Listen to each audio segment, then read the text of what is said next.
যে যুবক 24 ঘন্টা নারী দেখো, মোবাইলে অস্থির ছবি দেখো, আজ না হোক কাল নওজোয়ান তুমি লাঞ্ছিত হবাই। এই পৃথিবী তোমারে ঘৃণাই করবে, সুযোগ পাইলে তোমার কপালে থুতু মারবে, থুতুই মারবে। দুনিয়া ভোগ করো, অসুবিধা নাই আব্বা। নারী দেখো, ছবি দেখো, বেনামাজি রং তামাশার জিন্দিগি পালন করো আব্বা। তবে এটাই মনে রাখো, এটাই মনে রাখো, পৃথিবী তোমারে ঘৃণাই করবে।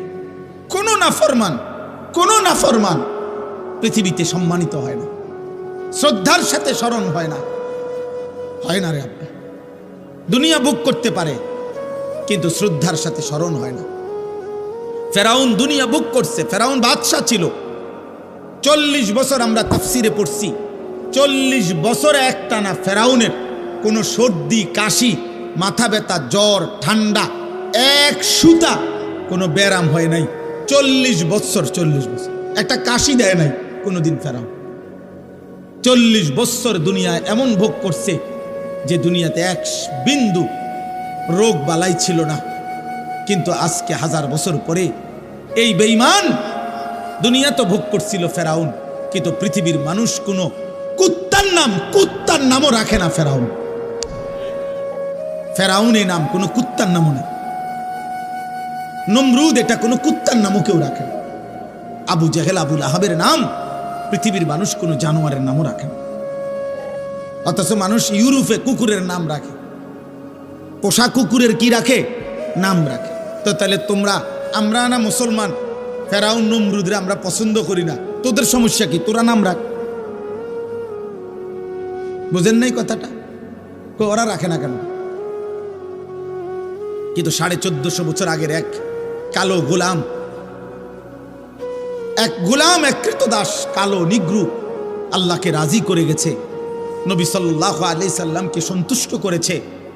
1450 বছর, 1447 হিজরি, এখন 1450 বছর পরেও আজও সেই কালো গোলামের নামে লক্ষ কোটি ইমানদার সন্তানের নাম বেলাল। বেলাল আজও আছে। বেলাল কি? বেলাল আজও আছে। হ্যাঁ,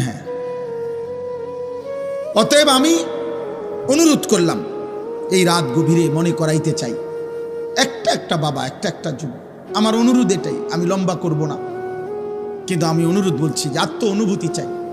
এই পৃথিবী, এই সমাজ, এই নওজোয়ান বাপ, তোমার আমার মৃত্যুতেও পৃথিবী থাকবে। যেদিন তোমার মৃত্যু হবে সেদিনও সূর্য উঠবে, চাঁদ উঠবে। এই রং তামাশার পৃথিবীতে অনেকে নাচবে, গাইবে, ফুর্তি করবে, ভোগ বিলাসিতায় পড়ে থাকবে। কিন্তু খোদার কসম, মাটির উপরের এই দুনিয়া একদিন তোমারে ধাক্কা দিয়ে কবরে ফেলাই দিবে।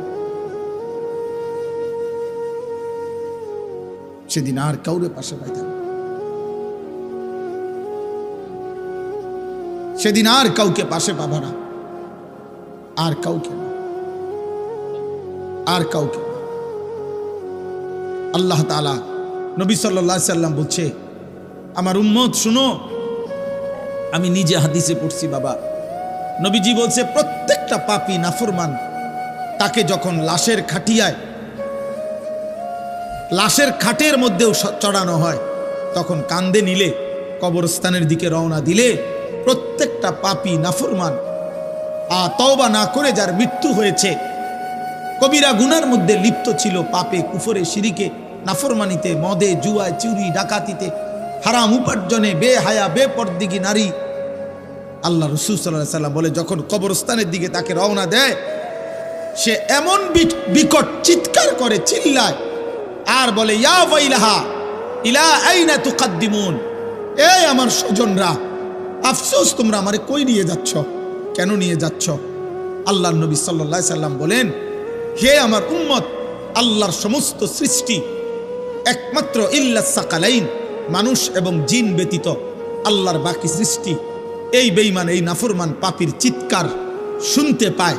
আল্লাহর নবী বলেন, যদি কোনো মানুষ, পৃথিবীর সমস্ত মানুষ যদি একসাথে এক মাঠে দাঁড়ানো অবস্থায় ওই নাফরমান শুধু কবরের দিকে যাওয়ার সময় যে চিৎকার দেয়, আল্লাহর কসম, নবী বলছে, যদি ওই চিৎকার শুধু পৃথিবীর সব মানুষ একবার শুনতো, তো সমস্ত মানুষ চিৎকার দিয়া বেহুশ হইয়া পড়ে থাকতো, আর এরপরে কোনোদিন কোনো মানুষ কারো লাশ কাঁধে নিত না। তুমি খামখেয়ালি মনে করছো তোমরা অনেক ছেলে বাবা অনেক বেশি খামখেয়ালি করে। এত কম বয়সে মুসলমানের বাচ্চা এত দুষ্ট হয় না। 14-16 বছরে 18 বছরে এক একজনে চেহারা দেখলেই বোঝা যায়। এই পরিমাণ নারী দেখে ফেলছো, এই পরিমাণ উলঙ্গ ছবি দেখে ফেলছো, এই পরিমাণ জিনা ব্যভিচারের অসভ্যতার নোংরামি মোবাইলে দেখে ফেলেছ। হতে পারে চিরেই বিবাহিত জীবনে আর সুখ মিলবে না। আমি শত শত শত শত যুবকের ব্যক্তিগতভাবে দুঃখের কাহিনী, আহাজারি, আমি 1000 কোটি টাকার মালিকের আহাজারিও দেখছি। 1 কোটি 10 কোটি না, 1000 কোটি টাকার মালিক বলছে হুজুর, কলিজা জড়াইয়া কাঁদা অঝরে কাঁদছে, বলছে হুজুর আমি জানি আমার স্ত্রী অন্য পুরুষের সাথে রাত কাটায়, কিন্তু আমার ওইটুকু হিম্মত নাই বলার।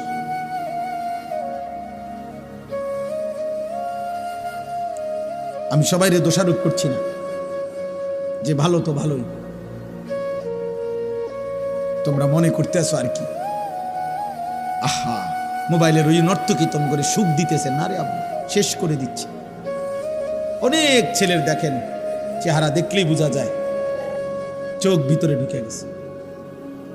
এত কম বয়সে বাবা চেহারা এত কালো হওয়ার কথা, এত কম বয়সে আরেকটু ডর ভয় থাকার কথা। ওই দেখেন ওইখানে ছেলেরা হাসতেছে, মানে ওরা ওদের ফাইজলামি করতেছে, দেখছেন? ওই দেখেন, কে বলবে ওদেরকে, কে ফিরাবে? কেউ নাই। আরে তাকায় না, লাভ কি? বয়স্ক লোকরা চা দোকানে গ্রুপে গ্রুপে 10 জন 12 জন করে করে চাচারা জ্যাঠারা চা দোয়ানে বইয়া বইয়া বিড়ি খাইতেছে, গপ করতেছে। কিও কি বুঝতে আছো দেশের অবস্থা কোন দিকে যাইব মনে হয়? বুঝেন না? হ্যাঁ,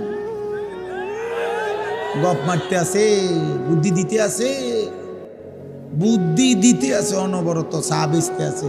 চা দোকানদারের কথা মাশাআল্লাহ, আপনার মতো বুদ্ধিজীবী থাকতে আমার দোহান আল্লাহর রহমতে রমরমা। হ্যাঁ, দোকানদারে কবে যা ভাই, তারও 10,000 ইট আনা, বিল্ডিং এর কাম দাও। কারো জাতির শ্রেষ্ঠ মাতা বয়স্ক বুদ্ধিজীবী এখানে আসছে প্রতিদিন। এই বেহুদা কথা, ফালতু আলাপ। চোখের সামনে একটা ছেলে নামাজ পড়ে না, চোখের সামনে মেয়েগুলো বেপর্দা চলতেছে। আহা, বয়স্ক মানুষ তো এতটুকু বলতে পারে যে আমাদের কোনো করণীয় আছে কিনা। 10 জন মুরব্বীতে কমপক্ষে দূর কইতে তো পারে, কমপক্ষে ও আমগো কিছু করার আছে না, আমরা কিছু করতে পারি কিনা, কারো কোনো মাথা ব্যথা। এমনি জাতি টিকবে না, মনে রাখেন। আমি এই জন্যই বললাম, আমি পরিষ্কার বললাম, সুখ এখনো অনেক দূরে আব্বা, শান্তি স্বস্তি নিরাপত্তা অনেক দূরে বাপ। আল্লাহ তাআলা ওয়াদা দিছে, বান্দা তুমি আমার ঈমান আমল বুঝায় না দিলে আমি ঈমানদারের শান্তি দেব না। আমরা মুসলমান, একটা গুরুত্বপূর্ণ কথা মনে রাখবেন, আমাদের চাইতে দুনিয়াতে কাফের বেঈমান হইতে পারে আমাদের চাইতে বেশি সুখে ভোগ করছে, কারণ ও কাফের, ওরে আল্লাহ সিদ্ধান্তই দিছে আমি বেঈমানকে দুনিয়া দেব অল্প কতক্ষণ। এই যে দেখেন, এই বেয়াদব দেখেন, এই যে এই দেখছেন দেখছেন ভাইয়া, তুমি চলে যাও আব্বা, রাত অনেক হয়েছে আব্বা, যাই ঘুমাও। অথবা বাইরে কতক্ষণ মোবাইল টিপো, তোমার কষ্ট হইতেছে বাবা, এটা তো একটা শরীর, তো কতক্ষণ মোবাইল না টিপা থাকবে, তোমার তো একটা জান, বুঝো না? এত বেশি দিন মেয়াদ থাকবে না মোবাইলের, এমবির মেয়াদ থাকবে না। তুমি চাইয়ে লাও, যাও বাবা উঠো। তুমি আমার চেনো না হয়তো, আমি শুরুতেই বলছি না আমি সাংঘাতিক মানুষ। আমি কসম করে বলি, আমি দিল থেকে এটা বিশ্বাস করি যে আমি একজনকে বললেও আমার কোনো অসুবিধা নেই। আমি একজনকে বললেও, আল্লাহর কথা একজনকে বললেও নেকি হয় কিনা, তো আমার নেকি দরকার। আমি তো বললাম আমি ভোটে দাঁড়াইছি না, তো আমি এত সমর্থন দিয়ে করবো কি? আমার ব্যাপক জনসমর্থন দরকার নাই, তো আমি তো ইলেকশনের প্রার্থী না। আমি সেই আনিসুর রহমান যে 4 জন শ্রোতার সামনে 2.5 ঘন্টা 3 ঘন্টা বয়ান করছে, 4 জন 10 জন সিরা আছে। ইউনুস নবী আল্লাহকে বলছিল, আল্লাহ আমার জাতি বড় অবাধ্য, আমি আর বলতাম না, আপনি ধ্বংস করে দেন।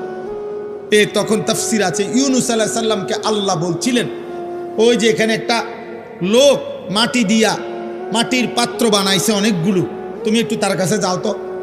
কুমার আর কি, কুমার। ইউনুস আলাইহিস সালাম ওই লোকটার কাছে গেছেন। তা আল্লাহ বলছেন, ইউনুস ওই বেটারে শুধু একটা কথা বলো, যে সে যে এই মাটি দিয়ে মাটির পাতিল বানাইছে, এরকম তার হাতের বানানো একটি মাটির পাতিল ভেঙ্গে ফেলতে বলো, তারে ভাঙ্গে লাইতে। ইউনুস আলাইহিস সালাম বলছে, হে ভাই, আপনি আপনার বানানো এই মাটির পাতিল থেকে একটি পাতিল ভেঙ্গে ফেলেন। তখন ওই কুমার সে বলছে, এই মিয়া, আমার নিজের হাতের বানানো মাটির পাতিল আমি ভাঙবো কেন? বোকা নাকি আমি? কেন ভাঙবো? এত যত্ন করে আমি বানাইছি। আল্লাহর কসম, ইউনুস আলাইহিস সালামকে আল্লাহ তাআলা তখন ডাক দিয়ে বললেন, ইউনুস, মাটির পাতিল যে বানায়, এমন এক মানুষ যদি এক সাধারণ মাটির পাতিল নিজের হাতে বানানো ভাঙতে না চায়, আমি যারে মায়ের পেটে 9 মাস রেখে নিজের হাতে সাজাইছিলাম, আমার দেওয়া চোখ নাক কান দিয়ে আমি বানাইছি যারে, আমার সেই বান্দাকে আমি কেমনে জাহান্নাম দিই? আমি ধ্বংস করে দেব কেন? ও যদি তার মাটির পাতিল ভাঙতে না চায়, আমি আমার এমন যত্নে গড়া বান্দাকে জাহান্নাম দেব কেন? ধ্বংস করে দেব কেন? আমি অপেক্ষায় থাকি মাফ করতে। আমার বান্দা কোনো দিন যদি 1 ফোঁটা রাত গভীরে চোখের পানি ফেলে, আমি ওরে মাফ করে দেব। যদি বলে বান্দা আল্লাহ গুনাহ অনেক বেশি, আল্লাহ বলবে সমুদ্রের ফেনার চাইতেও বেশি। বান্দা বলবে না। আল্লাহ বলবে আসমান পরিমাণ উচ্চতার চাইতেও বেশি। বান্দা বলবে না। তা আল্লাহ বলবেন, বান্দা আমি তো আসমান ছোঁয়া পর্যন্ত গুনাহ মাফ করতে রাজি, আমি তো সমুদ্রের ফেনার চাইতেও বেশি গুনাহ মাফ করতে রাজি। এত সুযোগের পরেও যে বান্দা আল্লাহকে ডাকে না, সেজদা করে না, গুনাহ মাফ চায়, ঠিক আছে বদনসিব, তুমি তোমার জীবন চালাও। কে কার জন্য আটকাইবে? কারো জন্য কেউ আটকায় না। আমি আবারও বলছি, শেষ কথা, কিশোর যুবক, মনে রাখো, স্বার্থপর এই দুনিয়া এত যান্ত্রিক, দুনিয়া এখন এত কঠিন বাস্তবতা যে আপনজনরাও ব্যস্ত, যার কারণে তুমি যদি নিজে নিজে নষ্ট হইয়া চরিত্রহীন হইয়া যাও, কোচ্চা গইল্লা গন্ধ ছোটে, তোমারে কেউ টাইনা ধরবে, কেউ ফিরাইব, এই টাইম কারো হাতে না। আমার এই কথা এক ছেলে হলে মনে, বাস্তবতা বড় কঠিন এখন। কারণ মানুষের এখন উপার্জন দরকার বেশি। 10 টাকার পণ্য 1000 টাকা। মানুষ, আমরা আগে পুরা বাড়ি, মনে করেন আমাকে মুরব্বীরাও বলবেন, আমরাও তো ছোটবেলায় দেখছি, পুরা বাড়ি বাপ চাচা জেডা প্রত্যেকের ঘরের মানুষ যদি মিলে 30 জনও হয়, 40 জনও হয়, তো পুকুরের কোন এক বাথরুম নাকি ওইখানে তো পুরা বাড়িওয়ালারা গেছে না? তাহলে আগে তো এইভাবে জরুরত ছাড়ছে, কিন্তু এখন 6টা রুম 6টা বাথরুম। কথা বলে না? 4টা রুম 4টা কি বাথরুম, প্রত্যেক রুম অ্যাটাচড বাথরুম। তাহলে এই ব্যক্তির খরচ বাইরে গেল কিনা? খরচ বেড়ে গেল না? তার বিল্ডিংটার খরচ বাইরে গেল না? এখন সব কিছুতে মানুষের এখন সম্পদ দরকার বেশি, টাকা, উপভোগ। মুশরিকরা এই পাশ্চাত্য এত বেশি চাকচিক্য করে দুনিয়া আমাদের সামনে দিচ্ছে, প্রতিনিয়ত প্রযুক্তি, গতি, আরো রং ঢং, যার কারণে মানুষ বেহাল, আরো টাকা দরকার। তাহলে এখন কে কার সময় নিবে? এই জন্য বাবা আজকে 15 দিন না, আজকে 1 বছরও বাপে জানে না তার ছেলে যে 1 ওয়াক্ত নামাজ পড়ে। এবারও সময় নেই। এবার এক কথা, যা টাকা লাগে তোর মার কাছে রাখিয়া গেছি, টিহা নিস, পেটের বুক লাগলে ভাত খাইয়ে যাইস। এবার তোর মতো করে তুই বড় হ আব্বা, তুই মানুষ হ, নইলে জানোয়ার হ, নয় নারী দেখ, নয় ছবি দেখ, নয় জিনা কর, বেবিচার কর, মদ খা, নয়তো জুয়া খেল, অসৎ বন্ধুদের সাথে, তোর চুল তোর মতো, তোর চেহারা তোর মতো, কিসের আল্লাহ, কিসের খোদা, কিসের নবী, কিসের রাসূল, তোর মতো তুই যা। কারো হাতে সময়, কারো হাতে সময় নেই। এই হলো মূল বিষয়। আগে আমরা মনে আছে দুপুর 2টা বাজে গেছে, নানার বাড়িতে বেড়াইতে গেছি, তো এখনো ভাত খাইতে যাই নাই, ছোট মামা আইছে, বড় মামার বড় ছেলে মামতো ভাই উনি আইছে, ছোট্ট মামতো ভাই একজন আইছে, সবাই খুঁজে দৌড়াদৌড়ি হ্যাঁ তাড়াতাড়ি ভাত খাইতে যাইতে বলছে, আর বাড়িতে গেছি আর সবাই মিল্লা দমকানি দুষ্ট হয়ে গেছ, 2টা বাজে গেছে অনু ভাত খাইতে আইও না। তাইলে কথার কথায় সবাই টেনে ধরছে, আজ আর টেনে ধরার কেউ নাই। ফলে সংখ্যাগরিষ্ঠ ছেলে পেলে নষ্ট হওয়ার পিছনে অভিভাবকের এই গাফলতি আর খামখেয়ালি প্রচন্ডভাবে দায়ী, যার কারণে ছেলেদের অধিকাংশের আপনি দেখেন এখানে, আপনি ছেলেগুলোর দাঁড় করায় দেখেন, জিজ্ঞাসা করেন বাবা তোমার চুলটা কার মতো, সে বলতে পারবে না। একটা ছেলেকে বলেন যে বাবা তুমি আজকে সারা দিনে যে পেশাব করছো, পানি নাও নাই, টয়লেট পেপার ব্যবহার করো নাই কেন? আর এটা তুমি কি একবার কুত্তা দেখছো যে কুত্তার সাথে মিলে নাকি মানুষের সাথে মিলে? তুমি একটাবার দেখো।